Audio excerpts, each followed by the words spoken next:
I knew the second I walked into that tiny conference room, something was off. Trina Martin, the VP of Operations, was already sitting down with her usual fake smile, and Carla from HR was parked beside her, silent and stiff, hands folded on a manila folder like she was holding a loaded weapon. Trina didn't waste time. "Thanks for coming in, Rob. I'll be blunt. Motorcore is heading in a new direction." Her voice had that soft, rehearsed tone people use when they're about to screw you over and want to pretend they feel bad about it. Carla slid the folder across the table toward me. I didn't touch it. Trina kept going. "With shifting market needs, we're restructuring certain departments. Your role no longer aligns with the company's long-term vision. 17 years, no warning, no conversation. Just click, lights out." I leaned back in the chair, met Trina's eyes. She was waiting for me to explode. People like her want the blow-up. They use it to justify the backstab. But I didn't give her the satisfaction. "I assume you want my badge and gear by Friday," I said. That threw her. Yes, that would be ideal." I nodded. "All right. No drama, no begging, just that." Carla looked confused. Trina blinked too much. I knew what they saw. A 53-year-old engineer who had stayed too long and cost too much. Dead weight, easy to dump. What they didn't know? 2 weeks ago, I found a planning doc left open on a shared drive. The exit timeline, the restructuring strategy, everything. They'd been plotting this. Worse, they never filed the patent for the autonomous load balancing system I designed, the one I'd spent 3 years perfecting on my own time. They thought it was covered by their umbrella. It wasn't. I picked up the folder, stood, and held out my hand. "Thanks for the clarity," I said. Trina shook it, trying to hide her confusion. I walked out calm. Controlled. In the elevator, I pulled out my phone and sent one text to Miles Corbin. "It's happening. Friday's my last day." His reply came fast. "Perfect. Dinner tonight." We met at the Granite Fork, one of those steakhouses that doesn't bother printing prices on the menu. Private booths, low lighting, waiters that don't interrupt, unless you look at them twice. Miles Corbin was already there when I walked in, sitting back with a whiskey in his hand, grinning like he'd already won something. "Rob," he said, standing to shake my hand. "Hell of a day for you." "You have no idea," I said, sliding into the booth. He motioned for the waiter to bring the usual. I hadn't even ordered yet. "I figured you'd want a ribeye and a double of that Eagle Rare, right?" I gave him a nod. "Still paying attention, huh?" Miles leaned forward. "More than Motorcore did?" The drinks landed fast. Miles didn't waste time. He pulled a leather folder from his briefcase and slid it across. "Here it is. 7-figure signing bonus, equity package, and we want you heading up systems innovation, full lab autonomy, direct report to me." I flipped it open, but I already knew what was in there. We'd been talking back channel for weeks. I pulled out my own folder, thinner but heavier in a different way, and passed it to him. Patents in my name, fully granted, timestamps, logs, development notes, all outside of Motorcore's hours, on my own equipment. They thought it fell under their IP blanket. It doesn't. Miles opened it, read the title page, and smiled. "I had our legal team triple check. You covered every base. This thing is airtight." I nodded once. I wasn't in the mood to celebrate. Not yet. They never saw it coming. I even gave them a chance to file it 2 years ago. Floated it in a product dev meeting. Trina brushed it off, said it wasn't core enough to justify the paperwork. Miles laughed and shook his head. "Typical?" I set my drink down and looked him square in the eye. "I'm not just cashing out. I want to build. I want a team that doesn't drown in red tape and VPs who've never written a line of code." "You'll have it," he said. "And listen, I've already put together offer letters for your engineering crew, all of them. If they want out, they're in." That hit harder than I expected. My guys didn't deserve to go down with that ship. They were damn good and loyal. I nodded. The steak landed. Perfect sear, rare in the center. I barely tasted the first bite. I was already signing. Miles raised his glass. "To taking back what should have been yours all along." I clinked his glass. "To building something real." He pulled out his phone and typed something quick. "PR team's prepped. We'll time the press release for Monday at 7 a.m., just in time for Motorcore's all hands." I didn't smile. I just pictured Trina, Carla, and Victor sitting in that glass box, reading my name in the headline. I finished the steak, signed the paperwork, and handed it back across the table. Let's get to work. By Thursday morning, I had a detailed exit list printed, highlighted, and taped to my monitor. No one was going to accuse me of walking out with anything I didn't earn. I'd been through too many layoffs in this building not to know how fast rumors turn into HR audits. I spent most of the day tying off code branches, archiving system logs, writing up tech handoffs like I actually gave a damn who picked them up after me. I didn't, but I wanted it all documented, airtight. The files were dated, signed, and backed up to a shared drive. Let them try to say I left a mess. By noon, people were starting to hear. It started with one of the junior engineers, Danny, knocking quietly on my cubicle wall. "Hey, is it true?" he asked, eyes wide like he couldn't believe it. "Yeah," I said. "Tomorrow's my last day." He stood there like he didn't know what to say, then just nodded and left. After that, the looks started. Some stopped to say goodbye. A couple offered awkward shoulder pats. Most just kept walking. That was fine. I wasn't here to make peace. Late afternoon, I heard the heels before I saw her. Trina. She leaned against the doorway like this was casual, like we were old friends chatting before happy hour. "Hey, just wanted to check in," she said. "See how you're doing." I didn't stop typing. "I'm fine, just cleaning up loose ends." She nodded, like that was what she expected, then tried to look surprised.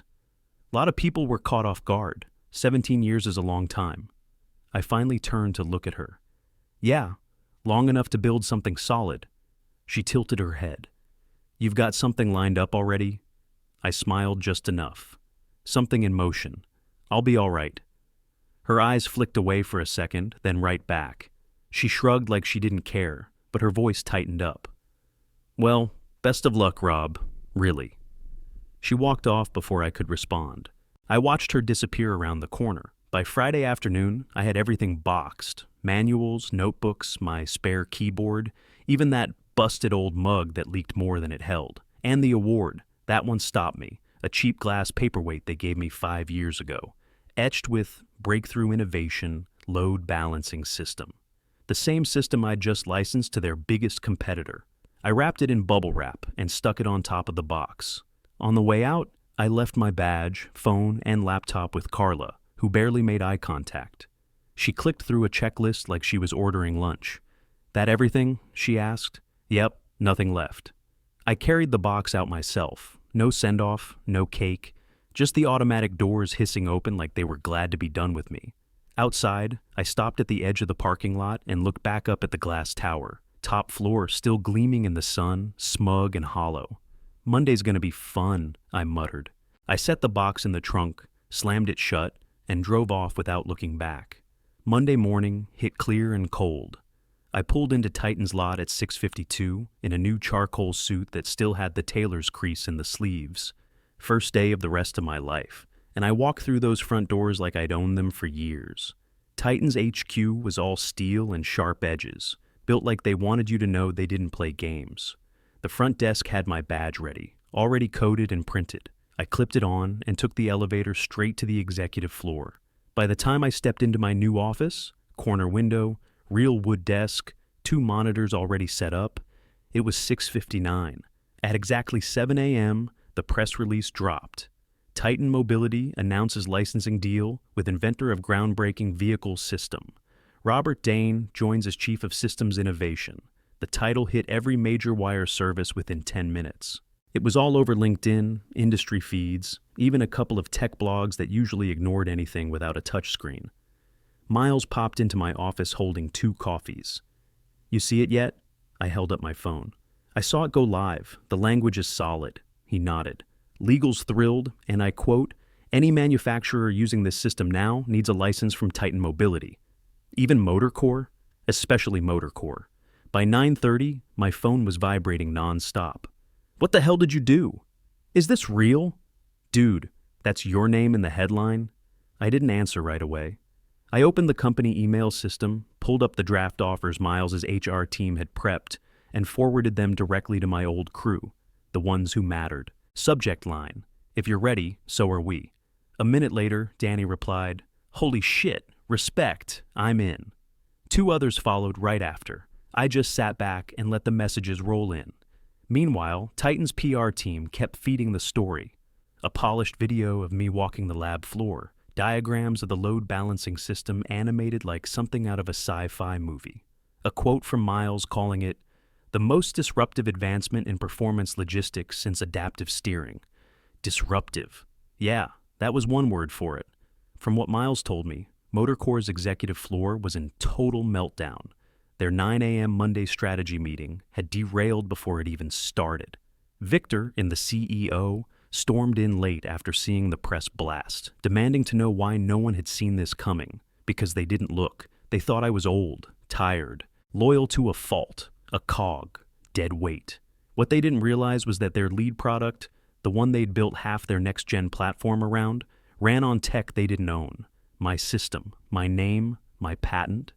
At 10:11, I got one more message. Trina. "Wow. Guess you landed okay. Congrats, I guess." I didn't respond. I just archived it and moved on. I stood by the window for a second, looking out over the parking lot. Same city. Different view. I wasn't looking up at the tower anymore. I was looking down at the industry. I turned back to my desk, cracked open the onboarding packet, and opened my calendar. Week 1. Innovation planning, team structure, product roadmap. Let MotorCore panic. I had real work to do. I was halfway through a systems architecture review when Victor's email landed in my inbox. Subject, "Let's talk." Body, "We may have misunderstood your role in the system's development. Can we set up a time to discuss options?" I didn't reply. I forwarded it to Titan's legal team and kept working. By noon, the fallout started showing up on screens. MotorCore's stock dropped 6% in under 3 hours. Titan's ticked up 10.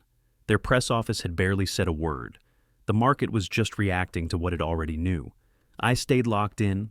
Onboarding meetings, roadmap briefings, lab access approvals. The kind of stuff I used to beg upper management for back at MotorCore. At Titan, it got done before I finished asking. Miles stuck his head into my office right after lunch, holding his phone like a trophy. "Want a quick laugh?" "Always." MotorCore just pulled their site down for maintenance. They're trying to erase references to the system. Problem is, we archived it all. I grinned. They can't rewrite history now. He tossed a printed report onto my desk. Also, 3 clients called already, all asking the same thing. Do we need to renegotiate licensing with Titan? They do, I said without blinking. While Titan's PR stayed quiet, the story kept spreading. Not just industry talk. It was hitting mainstream now. Headlines about corporate oversight, tech ownership, the usual "how did this happen" fluff. But buried in there was the truth. MotorCore gambled, and I'd called it. At 2:15, I got a message from a buddy still stuck inside MotorCore. They're freaking out. Legal's tearing apart every doc you ever touched. Trina's blaming Carla. Victor's losing his mind. I didn't reply. I didn't need to. 30 minutes later, my cell lit up with a number I hadn't seen since last week. Denise from HR. I let it ring twice, then answered. "Rob, hi," she started, using that same fake cheerful voice she'd used while handing me my walking papers. "Hope you're doing well. Just wanted to..." "Let me stop you," I cut in. "If this is about the patent, talk to Titan's legal. You've got the contact info." "Well, we were hoping to maybe clarify some of the original intent behind the IP. There's nothing to clarify." "Right, I understand that's your current position. But if there was ever any overlap..." "There wasn't." Silence. Then, "We'd prefer not to escalate things legally if we can work this out professionally." I didn't raise my voice. I didn't need to. "I was fired last week, Denise. Remember? No NDA. No assignment clause covering that system. You checked or didn't. Either way, it's done." Another pause, then a soft, forced laugh. "Well, I guess that's that. Best of luck, Rob." "Already have it," I said, and hung up. I stood and walked over to the window. Titan's campus spread out below me, wide, clean, new. Nothing like the boxy, soul-sucking mess I'd just escaped. My phone buzzed again. A message from Titan's legal head, just 2 words. "We're airtight." I cracked my knuckles, turned back to my desk, and opened the next draft of the second-gen design plan. Let them dig, let them panic. I was just getting started. The first ping came from LinkedIn, then another. Then my phone started lighting up. At 8:03 a.m., my old team dropped a coordinated resignation letter on their profiles. All of them. Danny, Ruben, Maya, Jorge, every engineer who'd worked with me on the load balancing system. Effective immediately, we are resigning from Motor Core. We can no longer support leadership decisions that disregard innovation, ownership, and the engineers who build the future. No bitterness, no drama, just sharp and clean, public, loud. Industry blogs grabbed it within the hour. Motor Core tried to downplay the blow. Their press release hit before noon, full of empty noise. We appreciate their contributions and have full confidence in our ability to rebuild the system in 6 months. 6 months. I laughed out loud when I read that. 6 months wouldn't even get you through testing, let alone replication. It took me 3 years to perfect the design. Not just code and circuitry, but real-world iteration, field data, thermal tolerances, torque fluctuation under hybrid loads. You can't Google that stuff. By noon, analysts were calling it the system steal. The name stuck fast. One of the bigger auto tech podcasts ran with it that afternoon. How Motor Core let $1 billion system walk out the door. I was in the middle of a vendor integration meeting when Miles leaned in, waving his phone like it was a trophy. Guess who just called? Please say Vonhurst Group. Bingo and Garrison Auto Works, both asking about switching platforms. I told them we'd call back after the holiday. I shook my head. They were locked in for 3-year contracts with Motor Core. Miles grinned. Apparently they don't care. Reputation damage is already costing them more than the break fees. He slid into the chair across from me and lowered his voice. And get this, even with 0 products shipped, we're already seeing ROI from the licensing. Your name alone is moving contracts. I didn't say anything. I just nodded and turned back to the roadmap draft on my screen. It was all there. 2nd-generation scaling models, integration for electric fleets, real-time optimization layers. Let them rebuild. Let them throw money and interns at it. That system wasn't just lines of code. It was every night I stayed late. Every weekend I spent soldering test rigs and debugging low-voltage faults while they were at golf tournaments and networking luncheons. Miles stood. You're going to want to keep your phone on this week. Press requests are coming. I'll talk when it matters, I said. Right now, I just want to finish this layout. He gave me a look, part respect, part warning. They're bleeding, Rob, and they don't even know how bad it is yet. I tapped the keyboard and locked in the final schematic node. They will. 2 days after the resignation letter went viral, Titan's legal team called me into a strategy room. They're finally reaching out, Jenna, our head of counsel, said, sliding a tablet across the table. Motor Core's legal rep wants to explore licensing pathways. I didn't touch the tablet. Explore? They're not in a position to explore anything. Jenna smiled. We agree. Miles walked in right behind her, holding coffee in one hand and a stack of printed slides in the other. We've drafted our terms, he said, dropping the stack on the table. Triple the market rate, full attribution of invention to you, public statement across all platforms. I raised an eyebrow. You think Victor will go for the acknowledgement? Miles let out a short laugh. He'll choke on it. He'd rather cut a check twice the size than admit he lost control of the whole thing. He already did, I said, but let him try to save face. That same afternoon, Motor Core's response came in. Victor refused, straight out. Their position was clear. They'd build a workaround, redesign from scratch, claim they'd improved on the original concept. Titan's response went out before close of business. Offer stands for 14 days, then terms change. We didn't wait around for them to come to their senses. That same week, Titan launched our first beta model with the load balancing system fully integrated. No soft launch, no slow trickle. We dropped the numbers hard. The system outperformed projections by 28% in torques control, 15% in energy efficiency, and cut thermal failure risk by half. Every metric we published came with live demo footage and third-party verification. Nothing they could spin. The press swarmed. Clients noticed. By Thursday, a third Motor Core partner, Kessler Transport, quietly reached out to Titan. They didn't call Victor. They called us. They didn't even ask about NDAs. They were ready to talk licensing. I sat in Miles' office when he got the email. He turned his laptop toward me. That makes 3 major clients in a week. We're not just hurting them now. We're shifting the whole market. I leaned back. They said they'd rebuild in 6 months. They won't even last that long. Miles tapped the table. We keep pushing. You finish the second-gen specs. We get ahead while they scramble. I nodded. There wasn't anything else to say. I didn't need to celebrate. I'd already won the only thing that mattered. Ownership, recognition, control over what I built. Across town, Victor was probably pacing circles in that overpriced office, trying to figure out how he'd let a system his company depended on walk right out the front door. Let him sweat. We were just getting warmed up. We packed into the Titan war room right after lunch. 12 of us, full innovation team, all engineers. No suits, no filler. Just the people who actually build things. Danny sat across from me, already sketching logic paths on a touchscreen. Ruben had system modeling up on the main screen. Maya leaned over a tablet, sorting through beta feedback and new variable sets. It felt like work again. Real work. No one hovering over us with metrics and nonsense about internal visibility. Just resources, respect, and the green light to do what we knew how to do. I clicked through the final schematic layers and cleared my throat.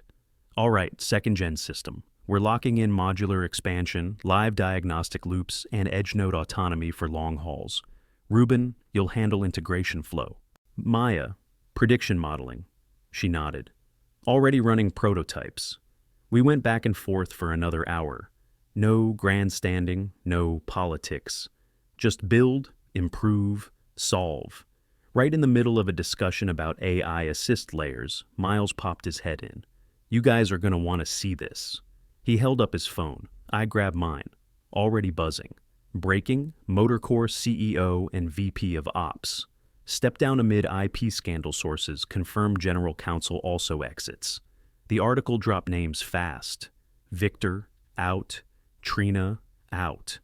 Carla, unnamed, but gone. Damage control couldn't save them. An internal leak claimed the board forced it after repeated missteps regarding intellectual property protection and high-level resignations. Analysts were already calling it one of the biggest executive failures in recent memory. Danny glanced at me from across the table. Damn. I just shrugged. Should have listened when they had the chance. 2 hours later, I got the email. Subject, Titan licensing request. Attention, Mr. Dane. From Richard Donovan, Interim CEO, MotorCore. It was short, professional. He acknowledged the patent was legally mine, asked to discuss licensing under Titan's terms, included a sentence I never expected from anyone at that company. We believe it's time to give full credit where it's due. I stared at the screen for a second, then hit forward, sent it straight to Miles. No comment. 10 seconds later, his reply popped up. Phase 1 complete. I stood behind the curtain with a mic clipped to my jacket and a bottle of water sweating in my hand.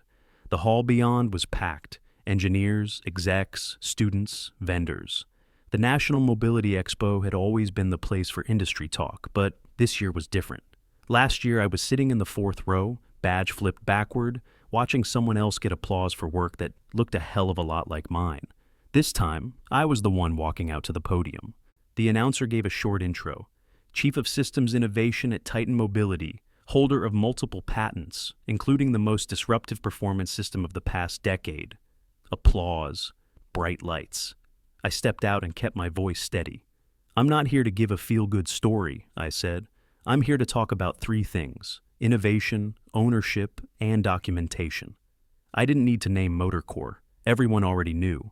The story had gone viral. Every head in the room leaned in as I talked about what it meant to design in silence for years, to build under someone else's logo, and what happens when you document every line, every log, every test, just in case. Ownership isn't just about pride, I said. It's about protection. It's about having the receipts when no one else thinks you matter. There wasn't a sound in the room. Even the sponsors were quiet. I walked them through the design, high level, no trade secrets, just the story of how it came together, what I fought for, why I refused to let it go when they tried to erase me. After I wrapped, the applause hit again, louder this time. I stepped off stage, back behind the curtain, and barely made it 2 steps before the first group came up to me. Three younger engineers, probably just a year or two out of school, wide-eyed and serious. One of them said, "I've been working on a project, and I never even thought to file logs under my name. I didn't think I'd need to." "Now you know better," I said. "Treat every design like it's going to be stolen." Another one asked what platform I used to store version history. We talked shop for a few minutes, nothing scripted, just engineers sharing survival tips. By the time I left the Expo Center, I had 28 new connection requests, 3 podcast invites, and an email from a university asking if I'd consider guest lecturing. But the real news broke that night, right before I sat down to eat. Miles forwarded the press release with a subject line that just said, "It's done. Motor core to license. Autonomous load balancing system from Titan. Publicly recognizes inventor Robert Dane as original creator." The quote from their interim CEO read like it had been pulled through 100 drafts. "We acknowledge Mr. Dane's foundational contribution and look forward to future collaboration under Titan's licensing framework." Translation: they gave up. Their stock ticked back up a little, nothing dramatic. Just enough to stop the bleeding. Titan's, on the other hand, kept climbing. We were the new dominant force in the space. Analysts called it official. Titan had taken the lead. Motor core was now second tier, maybe for good. I sat back, phone still in my hand, and finally let myself take one slow breath. I wasn't bitter. I wasn't smug. I was seen. A year later, I was in my office, same corner window, now with shelves full of prototypes and 2 new patent plaques hanging behind my desk. I had quarterly reports open on one screen, new system mock-ups on the other. Revenue was up. Our market share had climbed again. We were no longer chasing. We were the benchmark. The door cracked open without a knock. Miles. He walked in grinning, holding a cold bottle of champagne by the neck and a cream envelope in the other hand. "You busy?" "Not if that's what I think it is," I said, nodding toward the bottle. He set it on my desk, then dropped the envelope on top of my keyboard. "Board announcement. It's official. Titan just passed motor core and total valuation." I leaned back, arms crossed. "About time. We would have done it sooner, but you were too slow building the second gen." I gave him a look. "It's running 4 months ahead of schedule." He shrugged like that still wasn't fast enough, then pushed the envelope toward me. "Also, invitation, Leadership Summit in Boston. They want you to keynote." I opened it and read the card inside. "Design ownership in the age of automation." "Not bad," I said. "Has a ring to it." "They want you to talk about the story," he said. "The whole thing. I don't need to drag names through the mud." "You don't have to," he said. "Everyone already knows." I stood and grabbed 2 glasses from the shelf behind me. Miles popped the bottle and poured. We clinked glasses. "To respect," he said. "To real work," I added. He raised an eyebrow. "And to making sure no one gets erased again." I nodded. "Damn right." We drank. I turned back to the reports, flipping to the latest innovation summary. 5 new concepts in development. 3 already in patent review. 2 from engineers who used to be stuck in the back row just like I was. This time, their names were on everything. "Thank you for being with us. Don't miss our new stories. They're coming soon." If you haven't yet, please leave a like and follow the page to see more great content. Your support means a lot to us and motivates us to create even more warm, meaningful stories. See you next time, take care, and stay curious.